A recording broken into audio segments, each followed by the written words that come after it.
Hello guys, welcome to our channel. இந்த வீடியோவில் நம்ம எதை பற்றி பார்க்க போகிறோம்னா, வீட்டில் வந்து நம்ம பொதுவாக பிளான்ட், அது ரோஸ் செடி ஆகட்டும், எந்த ஒரு செடி ஆகட்டுமே வளர்க்கணும்னா நம்ம வந்து பொதுவாக வந்து க்ரோ பேக்கில் தான் வளர்ப்போம். அதை வந்து நம்ம எப்படி வீட்டிலே ரெடி பண்ணுறதை பற்றி தான் பார்க்க போகிறோம். ஒன்றும் இல்லை, வீட்டிலே ரெடி பண்ணுறது உடனே க்ரோ பேக் அந்த மெட்டீரியலை வாங்கி வெட்டணுமா தைக்கணுமாலாம் இல்லை, ஓகேங்களா? அது எதுவுமே நம்ம இப்போ யூஸ் பண்ண போகிறதில்ல. நாம் யூஸ் பண்ண போகிறது இந்த அரிசி சாக்கு மட்டும்தான்.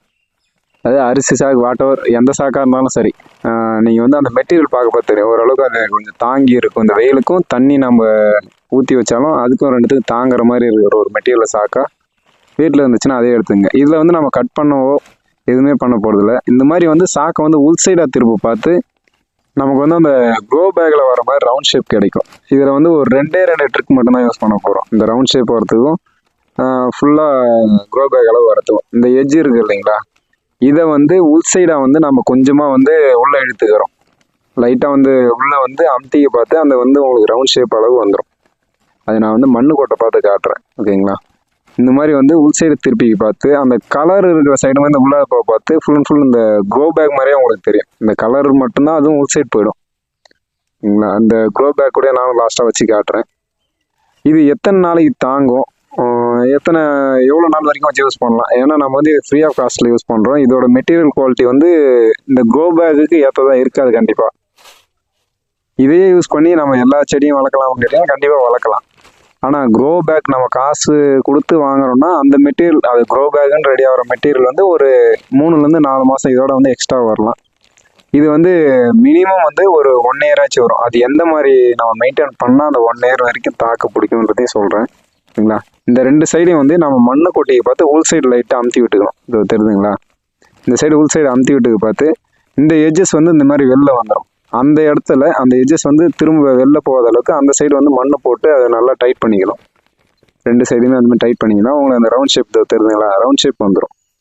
இந்த வீடியோ நானும் ஆரம்பத்துலேருந்து எடுக்கணும்னு பார்த்தேன். இப்போ ஏன் எடுக்கணும்னு கேட்டிங்கன்னா, நம்ம வந்து இதை வந்து ரீபிளான்ட், அதாவது ரீபார்ட் பண்ண போகிறோம். எதுக்குன்னு கேட்டிங்கன்னா, இந்த பார்ட்டில் வந்து ஹோல்ஸ் இல்லை.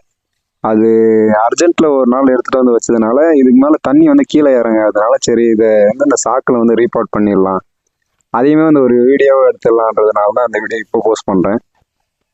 இப்போ உங்களுக்கு பார்த்தா இந்த பாட்டில் பார்த்தா தெரியும் எந்த அளவுக்கு சொசம் தண்ணி நிற்கிது பார்த்தீங்கன்னா. இந்த மாதிரி வந்து ஃபுல்லாக வந்து நிற்கவே கூடாது. உள்ளே வந்து தண்ணி வந்து ட்ரைன் ஆகி போயிட்டே இருக்கும். அந்த செடிக்கு தேவையான தண்ணி தானாகவே அது வரைக்கும் நம்ம தண்ணி ஊற்ற பார்த்து நிற்கும். இது பார்த்தீங்கன்னா உங்களுக்கு சுதன்னு இருக்கும் அந்த மண்ணை பார்த்து. இந்த மாதிரி இருந்துச்சுன்னா கண்டிப்பாக ஒரு அதிகபட்சம் ஒரு 15 நாள்லேயே அந்த செடி வந்து சாக ஆரம்பிச்சு. இந்த டைம் மழை சீசன்றதுனால நீங்கள் தண்ணியே ஊற்றினாலுமே இந்த மாதிரி தண்ணி ட்ரெயின் ஆகுது இல்லையான்னு அதை செக் பண்ணிங்க. கண்டிப்பாக இந்த சாக்கை வச்சு நடுறோன்னு பார்த்தே கமெண்ட் வர ஆரம்பிச்சிடும், இது வந்து தாங்காது, க்ரோ பேக் அளவு இருக்காது அப்படின்ட்டு. கண்டிப்பாக க்ரோ பேக் அளவு இருக்குமான்றது கேட்டிங்கன்னா அந்த அளவுக்கு இருக்காதுன்னு சொல்லுவேன்.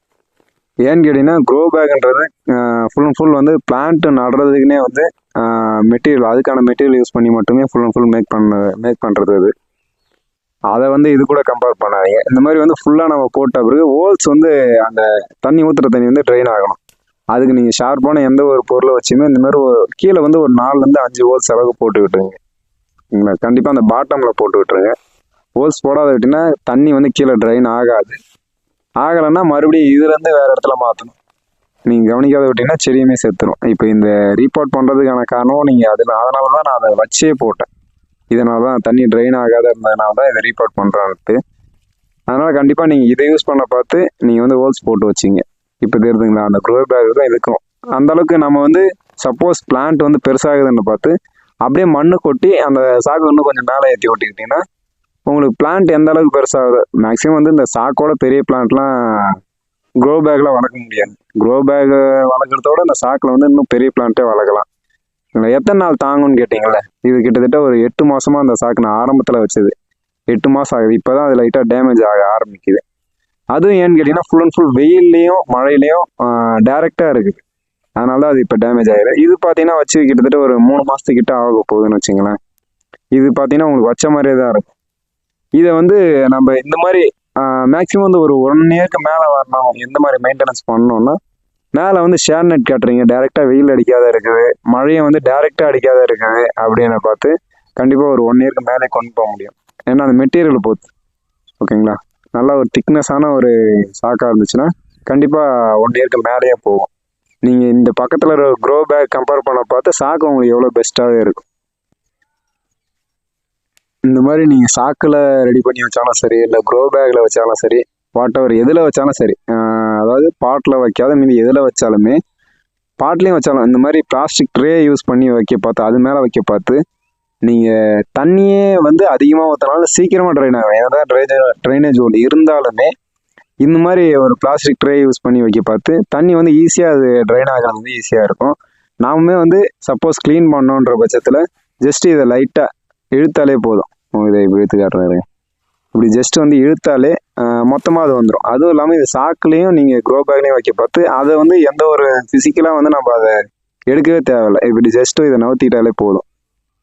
அதனால் வந்து மேக்ஸிமம் எதை யூஸ் பண்ணாலுமே அடியில் வந்து ஒரு ட்ரே மாதிரி யூஸ் பண்ண வச்சுங்க. தண்ணியும் சீக்கிரமாக ட்ரைன் ஆகிரும். அப்படி இல்லை அந்த சப்போஸ் மாடியில் வைக்கிறீங்கன்னா பார்த்து அந்த டேரெக்டாக அதில் வச்சுருக்க பார்த்து மாடியிலையும் அந்த க்ரோ பேக் ஆகட்டும் சாக்காகட்டும் எதுவுமே வந்து டேரெக்டாக அதில் பட்டுட்டு இருக்க பார்த்து அந்த தண்ணி வந்து கீழே சொட்டிக்கிட்டே இருக்கும். அது சொட்ட சொட்ட என்ன ஆகுன்னு கேட்டிங்கன்னா ரூஃப் வந்து டேமேஜ் ஆகிறதுக்கு வாய்ப்பு இருக்குது. நீங்கள் இப்படி வைக்க பார்த்து என்ன ஆகுன்னு கேட்டிங்கன்னா தண்ணி வந்து கீழே வர தண்ணி டேரெக்டாக வந்து போக ஆரம்பிக்கும். அது ரூஃப்லேயே வந்து அந்த மாதிரி தண்ணி வந்து இழுத்து வச்சிக்காது, டேரெக்டாக வந்து கீழே ஓட ஆரம்பிச்சு. இதே இப்போ நம்ம இந்த சாக்கு ரெடி பண்ணோம் இல்லைங்களா, இந்த க்ரோ பேக் மாதிரி, இது வந்து இப்போ தான் ரெடி பண்ணேன். அதாவது இந்த வீடியோ ரெடி பண்ணோன்றதுக்காக தான் ரெடி பண்ணேன். இதுக்கு முன்னாடியெல்லாம் நானுமே அப்படியே தான் வச்சுருப்பேன். உங்களுக்கு பார்க்குறப்ப தெரியும் அந்த ஷேப்னஸே இருக்காது. அந்த சாக்கோட இதுக்கே வச்சுருப்பேன் நானுமே. ஆனால் அதே மாதிரி அப்படி வச்சா எப்படி அது ஷேப் வருதுன்றது அதையுமே நான் லாஸ்ட்டில் போட்டிருக்கேன். அது எப்படி வைக்கிறதுன்ட்டு அதை பார்த்து உங்களுக்கு ஒரு ஐடியா வந்துடும். சரிங்களா, நம்ம வந்து ப்ராப்பராக ஒரு ஷேப்பாக வைக்க பார்த்து நல்லாயிருக்கும். இப்போ வச்சுருக்கோம் பார்த்தீங்களா, அந்த ட்ரே ஜஸ்ட் வந்து நம்ம உள்ளே க்ளீன் பண்ணணும். சப்போஸ் மண் வந்து அடைக்குதுனாலும் அந்த ட்ரே மட்டும் லைட்டாக ரிமூவ் பண்ணால் போதும், டேரெக்டாக எல்லாமே க்ளீன் பண்ணிக்கலாம். இல்லைனா நீங்கள் பார்ட் யூஸ் பண்ணிக்கலாம். நீங்கள் க்ரோ பேக்கோ சாக்கோ இதை ரெடி பண்ண முடியலான்னு வச்சு பார்ட் யூஸ் பண்ணிக்கலாம். என்னோடய வீடியோ ஆரம்பத்துலேருந்து வாட்ச் பண்ணணும் நல்லாவே தெரியும். நான் ஃபஸ்ட்டு வந்து இந்த சாக்கில் தான் மேலே மாடியில் வைக்கிறதுன்னு பார்த்தா சாக்கில் தான் வச்சுட்டு இருந்தேன். சரி, இது ஒரு கம்பேரிஷன் மாதிரி போடலான்றதுனால சாக்கு பார்ட்டு க்ரோ பேக், இன்னும் அந்த க்ரீன் கலர் க்ரோ பேக் மட்டும்தான் வச்சு போடலை. அதையுமே கூட்டி செய்வேன். ஆனால் அந்த மெட்டீரியல் நல்லாவே இருக்கும். நான் வந்து அதை கம்பேர் பண்ணுறது அப்படியே கம்பேர் பண்ண சொல்கிறேன். அதுவே நல்லா தான் இருக்கும். அது மினிமம் ஒரு 2 வருஷமாச்சும் வரும். ஓகேங்களா, அதுவுமே டேமேஜ் ஆகிறது எதுன்னு கேட்டீங்கன்னா நீங்கள் வெயிலில் டேரெக்டாக வைக்கும்போது கண்டிப்பாக டேமேஜ் ஆகும். இது பார்த்தீங்களா, இது அந்த மாதிரி நான் எட்ஜஸ்ட்லாம் எதுவுமே மடிக்கலை, அதே மாதிரி உள் சைடுமே திருப்பலை. டேரெக்டாக அப்படியே ஒரு சாக்கு எடுத்து சுற்றி விட்டுட்டு மறுபடியும் அப்படியே எடுத்து மண் போட ஆரம்பிச்சாச்சு. இதேமாரி நீங்கள் டேரெக்டாக இப்படி யூஸ் பண்ணாலும் பண்ணலாம். இது நம்ம கட் பண்ண தேவையில்லை, எதுவும் தைக்க தேவையில்லை, எதுவுமே பண்ண தேவையில்லை. நம்ம அப்படி ஃபஸ்ட்டு நான் சொன்ன மாதிரி யூஸ் பண்ணிங்கன்னா நல்லா ஒரு ஷேப் வரும். இப்படி யூஸ் பண்ண பார்த்து உங்களுக்கு ஷேப் வராது. அந்த சாக்கு எப்படி இருக்குதோ அதே அளவுக்கு தான் இருக்கும். அதனால் இதில் மினிமம் நீங்கள் க்ரோ பேக் வச்சாலும் சரி, இல்லை நீங்கள் சாக்கில் வச்சாலும் சரி, வாட்டவர் எதில் வச்சாலுமே மேலே வந்து இந்த வெயில் காலத்தில் வந்து ஷேர் நெட் போட்டிங்கன்னா, வெயில் காலத்துலேயும் மழையிலையும் ஒரு ஷேர் நெட் இருக்க பார்த்து ரொம்ப வெயில் அடித்தாலுமே செடிக்கு வந்து அந்தளவுக்கு வெயில் போகாது. இதனாலே வந்து பிளான்ட் வச்சுக்கிற அந்த க்ரோ பேக் டேமேஜ் ஆகிறது இல்லாமல் நம்ம இந்த துளிர் கருகிறது இது எல்லாமே கூட ஓரளவுக்கு நம்ம கிளியர் பண்ணிடலாம். கண்டிப்பாக மாடியில் வைக்க பார்த்து ஷேர் நெட் யூஸ் பண்ணுங்க. யூஸ் பண்ண பார்த்தா நல்லாவே பெனிஃபிட் இருக்கும். டேரெக்டாக வந்து வெயில் அஃபெக்ட் ஆகாது. ஒரு சில பிரச்சனை அதிலே வந்து க்யூர் ஆகிடும்னு வச்சுங்களேன். இப்போ செடி நீங்கள் எந்த பிளான்ட் நட்டாலுமே இந்த மாதிரி பட்டிங் இருக்கிற இடத்துல வந்து ஃபுல்லாகவே வந்து மண் போட்டுற போயிடு. அந்த இடத்த மட்டும் மேலே தெரியுற மாதிரி விடாதீங்க. இல்லை நீ என்ன சொன்னாலும் வந்து க்ரோ பேக் தான் பெஸ்ட்டுன்னு கேட்டீங்கன்னா ஓகே, அப்படி சொல்கிறவங்க தாராளமாக வந்து க்ரோ பேக் யூஸ் பண்ணிங்க. நானுமே அதுதான் சொல்கிறேன். இது வந்து சிம்பிளாக வீட்டில் இருக்கிறத வச்சு நம்ம எப்படி ரெடி பண்ணுறதுன்றத பற்றி மட்டும் தான் பார்க்குறோம். ஓகே.